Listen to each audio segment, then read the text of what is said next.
from the heathens. Got will, got fight, got pride, got reason. If they wanna go eat, then you know I'm gon' feed them. If you're coming for me, hope you're ready for a demon. I got eyes in the back of my head, I'm seeing. Take me for granted and you know I'm leaving. I'ma take what...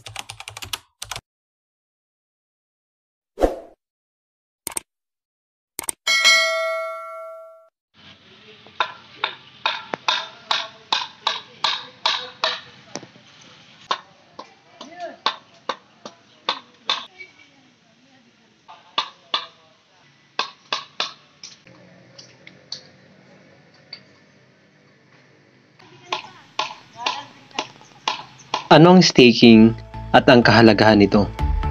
Ang pag-staking ng isang halaman ay nangangahulugan ng pagpupuste ng mga tuwid na patpat o bamboo slat sa lupa na magsisilbing talian ng gagamiting plastic straw o anumang panalik.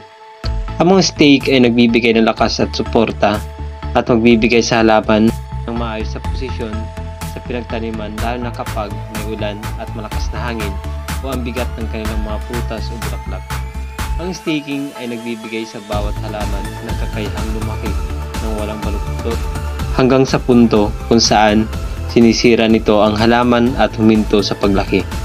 Maaari din itong gamitin para maiwasan ang pagsisimula ng pagkabulok ng prutas habang ito ay umuupo sa lupa dahil na rin sa patuloy na paglaki ng mga tangkay. Ang paggamit ng panalin na nakakonek sa mga itinusok na estaka ay siyang susuporta sa pananim na halaman. Ang mga estaka ng kamatis ay may maraming benepisyo. Ang staking ay maaaring magbunga ng mas malusog na prutas at magbigay ng mas malaking halaman na susuporta upang lumaki ng patayo. Ano nga ba ang mga advantages ng pag-estaka sa kamatis?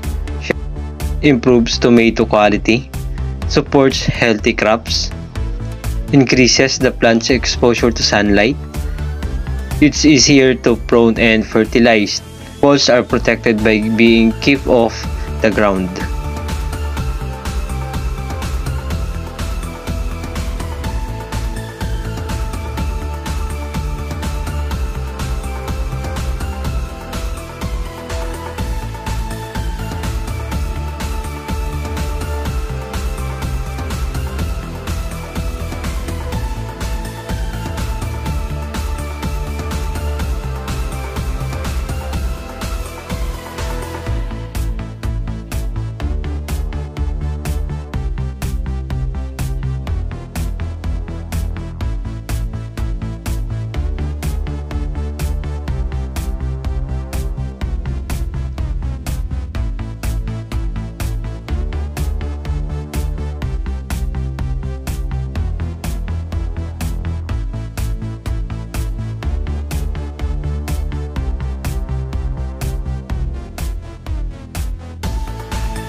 Pagkatapos mag-stake sa kamatis, mas maganda na i-healing up ang bawat puno nito upang mas maka-absorb o maipon ang nutrients sa puno nito.